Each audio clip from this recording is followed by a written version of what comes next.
Chapter 19, At Jacob's Well. This chapter is based on John chapter 4, verses 1 to 42.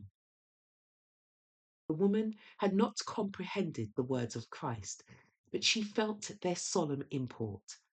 Her light, bantering manner began to change.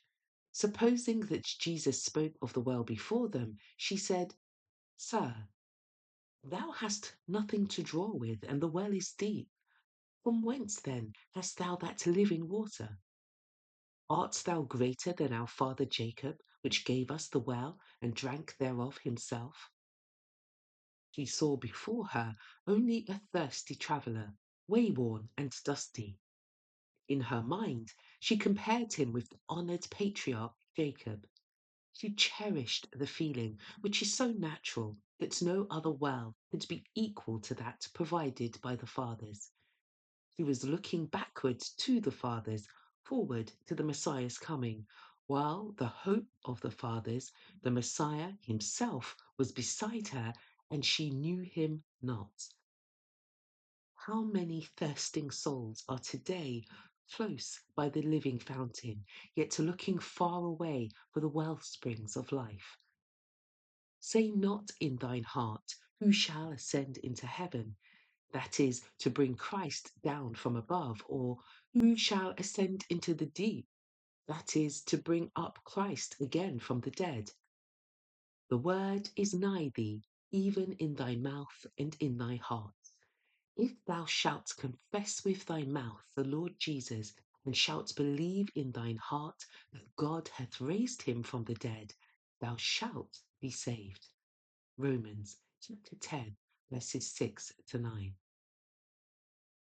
Jesus did not immediately answer the question in regard to himself, but with solemn earnestness he said, "Whosoever drinketh of this water shall thirst again. But whosoever drinketh of the water that I shall give him shall never thirst.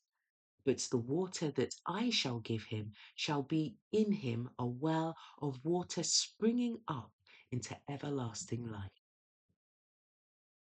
He who seeks to quench his thirst at the fountains of this world will drink only to thirst again.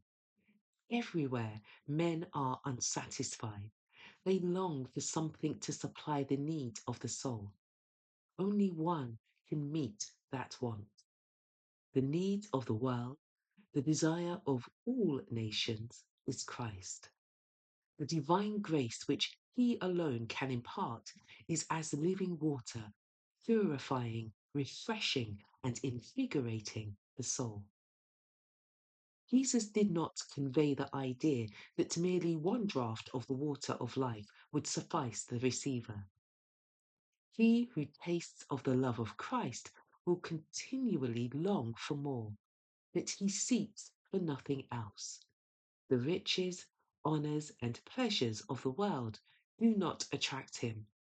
The constant cry of the heart is, "More of thee," and he who reveals to the soul its necessity is waiting to satisfy its hunger and thirst. Every human resource and dependence will fail.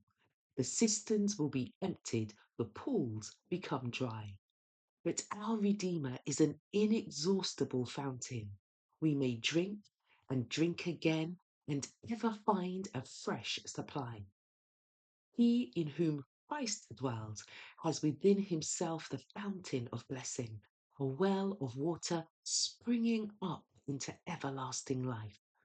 From this source he may draw strength and grace sufficient for all his needs.